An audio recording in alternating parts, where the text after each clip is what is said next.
दोस्तों, आज से करोड़ों साल पहले हमारी ये धरती बेहद ही अलग थी। चारों तरफ जंगल ही जंगल और बड़े बड़े जीव जंतुओं का ही राज हुआ करता था। लेकिन यहाँ सबसे बड़ा सवाल ये है कि आखिर हम मनुष्यों की उत्पत्ति कैसे हुई? आखिर कैसे हमने अपने आप को इतना ज्यादा विकसित कर लिया कि हम हर परिस्थिति के अनुसार ढल जाते हैं और इस ब्रह्मांड में हमेशा अपने अस्तित्व को बनाए रखने में सक्षम हो पाते हैं? इन्हीं सभी रहस्यमयी सवालों के जवाब आज हम आपको हमारी इस वीडियो में देने वाले हैं। लेकिन दोस्तों, इस वीडियो में आगे बढ़ने से पहले आप हमारे इस वीडियो को छोटा सा लाइक जरूर कर दें और अगर अभी तक आपने हमारे चैनल को सब्सक्राइब नहीं किया तो इस बेहतरीन काम को जल्दी कर लो यार, बिना किसी देरी के। चलिए शुरू करते हैं हमारी इस वीडियो को। दोस्तों, सबसे पहले हम आपको बता दें कि आदि मानव की जिंदगी पूरी तरह से प्रकाश से जुड़ी हुई थी। आदि मानव किसी जंतु से कम नहीं थे। वो प्रकृति के गुलाम थे। जो भी प्रकृति उनके सामने परोसती वो उसे खा लेते थे। मौसम की मार झेलते थे, रात के अंधेरे से डरते थे और रात बिताने के लिए गुफाओं का सहारा लेते थे। मचान बांधकर उसी पर लेट जाते थे। धरती पर हरियाली की चादर पर रंग बिरंगे फूल बिखरे हुए थे, तो वहीं शाम ढलते ही सूरज के इर्द गिर्द बिखरी लालिमा, दिन में नीले आसमान की चादर, रात में चांद तारे और वर्षा के बाद आकाश में इंद्रधनुष की छटा, ये सब चीजें सुख और शांति प्रदान करते। और दोस्तों, प्रकृति के बंधनों से मुक्त होने की बेइंतहा चाहत उसे हर चीज को काफी उत्सुकता से देखने पर विवश करती थी। वो हर चीज को समझने और जानने की कोशिश करता था और इसी तलाश में आदि मानव ने एक दिन पत्थरों को आपस में रगड़कर आग पैदा करने का तरीका निकाल लिया। मानवीय सभ्यता और संस्कृति के क्षेत्र में ये पहली क्रांति थी जिसकी शुरुआत रोशनी से हुई थी। अब आदि मानव को सूरज ढलने पर दौड़कर अपने आशियाने में जाने की जरूरत नहीं थी, क्योंकि उसके पास अब अंधेरे को दूर भगाने वाली रोशनी नाम का औजार था। वो आग को जलाकर अपने परिवार और साथियों के साथ देर शाम तक समय बिता सकता था, जलती हुई लकड़ी को हाथ में लेकर इधर उधर जा सकता था और अंधेरे के डर से आजाद होकर धरती पर चैन की नींद सो सकता था। धीरे धीरे वो समय भी आ गया जब ये लोग आर्टिफिशियल रोशनी के सहारे जीना सीखने लगे। तेल के दिए और चर्बी में डूबी मशाल लेकर मनुष्य अब रात में भी अपने काम करने लगा। इनके लिए अब दिन 12 घंटे नहीं बल्कि 24 घंटे का हो गया। इसमें कोई शक नहीं कि इस लंबी क्रांति को आने में एक लंबा समय लग गया, लेकिन समय को न्यूटन और गैलीलियो का इंतजार करना पड़ा। फिर दूरबीनों का निर्माण हुआ जिसने आकाश के रहस्यों का पर्दाफाश करना शुरू कर दिया। अब इनका विज्ञान और संस्कृति से नाता जुड़ने लगा था। सिर्फ एक रोशनी के सहारे मनुष्य जल और थल मार्गों से दूर देशों की यात्रा करने लग गया, पर्वतों पर चढ़ने लग गया, कोयले की खानों की खोज करने लग गया। लेकिन इनकी जिंदगी में सबसे बड़ा बदलाव तब आया जब बिजली का आविष्कार हुआ। यूनानी और सीरियाई, बेबीलोनियाई, मिस्री और भारतीय संस्कृति सूर्य और अग्नि को देवता मानकर पूजते हैं। दीप ज्योति ज्ञान और प्रेम, आनंद और शुभ कामनाओं का प्रतीक रहा है। दोस्तों, अब बात करते हैं कि आखिरकार इंसानों की उत्पत्ति कैसे हुई। वैसे डायनासोर के बारे में आप जानते हैं क्या?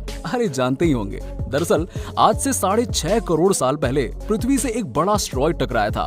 धूल के बादल ने सूरज को चारों तरफ से ढक लिया, तापमान एकदम से गिर गया और पृथ्वी पर रहने वाला 25 किलो से ज्यादा वजन का हर जीव खत्म हो गया। दोस्तों, यहीं से डायनासोर का काल भी खत्म हो गया था। लेकिन डायनासोर का अंत एक नई प्रजाति की शुरुआत थी और ये नई प्रजाति थी मैमल्स की। मैमल्स यानी कि स्तनधारी जीव। केवल यही वो जीव थे जिन्होंने खुद को इस महाविनाश से बचा लिया था। काफी ज्यादा गर्मी से सेफ रहने के लिए ये जमीन के अंदर रहने लगे और जिंदा रहने के लिए इन्होंने सब कुछ खाना शुरू कर दिया था। इतने बड़े महाप्रलय के बाद धरती धीरे धीरे अपने पहले वाले रूप में आने लगी थी। फिर से नए पेड़ पौधे उगने लगे थे और पृथ्वी पर जो 5% जीव बच गए थे उनमें अडॉप्टिव रेडिएशन की प्रक्रिया से काफी सारी नई प्रजातियों का जन्म होने लगा था। इयोसिन एपॉक में 5.5 करोड़ साल पहले बंदर जैसी प्रजातियां आना शुरू हुई। इनकी आंखें सर में आगे की तरफ थीं। इसी काल में प्राइमेट्स में सर के अंदर एक इम्पोर्टेंट एवोल्यूशन हुआ। इनके स्पाइनल कॉर्ड को इनके दिमाग से जोड़ने वाला छेद, जिसे फोरामेन मैग्नम कहते हैं, वो स्कल के पिछले हिस्से के बेस से अंदर की तरफ शिफ्ट होने लग गया। यानी कि अब जो प्रजाति आई वो सीधे खड़े होकर चलने में सक्षम थी। आज से 4.7 करोड़ साल पहले धरती के वातावरण में लगातार बदलाव होने शुरू हो गए थे। धरती के टेक्टोनिक्स प्लेट्स में हलचल हुई जिससे पृथ्वी के 2 महाद्वीपों का एक दूसरे के साथ आमना सामना हुआ। ये वही भूभाग है जहां आज हम इंडियंस रहते हैं, यानी कि इंडिया, जो एशिया महाद्वीप की तरफ तेजी से बढ़ रहा था। इन दोनों महाद्वीप के आपस में टकराने की वजह से हिमालय जैसे पहाड़ खड़े होने लगे थे। ये वही पर्वतमाला है जिसे आज हम दुनिया की सबसे ऊंची चोटी के रूप में जानते हैं, यानी कि माउंट एवरेस्ट के रूप में।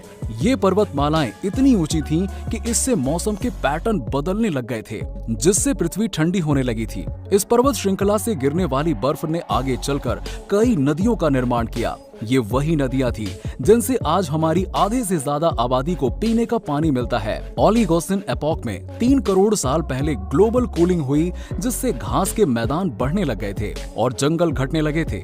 तब ऐसे जानवर विकसित हुए जो खुले मैदान में रह सकते थे, और इन्हीं के साथ साथ दूसरे जानवरों को खाने वाले जानवर भी विकसित होने लग गए। लगभग 1 करोड़ साल पहले पृथ्वी वो रूप लेने लग गई थी जिसे आज हम देख रहे हैं। धरती का वातावरण आज के समान बन चुका था और धरती के सारे महाद्वीप जाने पहचाने से ही थे। लेकिन अचानक कुछ ऐसा हुआ कि परिस्थितियां फिर से बदलने लगी। 40 लाख साल पहले धरती की टेक्टोनिक प्लेट में एक बार फिर से हलचल शुरू हुई और अफ्रीका के पूर्वी इलाके में एक नई पर्वत श्रृंखला का निर्माण हुआ। ये पर्वत श्रृंखला थी ईस्ट अफ्रीकन रिफ्ट वैली। इस पर्वत श्रृंखला के उभर जाने से यहाँ के हरे भरे जंगलों में आने वाली मौसमी हवा का मानसून पूरी तरह से रुक गया और इस वजह से यहाँ के जंगलों में बारिश आना बंद हो गई और इन्हीं जंगलों में रहते थे द ग्रेट एप्स। और यही है हमारी करोड़ों साल पहले की पहचान। यही हमारे पूर्वज हैं जो पिरियोलैपिथेकस कहलाते हैं। हमारे परिवार की शुरुआत इसी ग्रेट एप से हुई थी। पेरोला पेड़ों पर रहते थे और फल खाते थे। इनका वजन काफी ज्यादा होता था, इसलिए ये एक डाल से दूसरे डाल पर नहीं जा पाते थे, इसीलिए बस झूलते रहते थे। कभी कभी ये अपने दोनों पैरों पर भी खड़े हो जाते थे।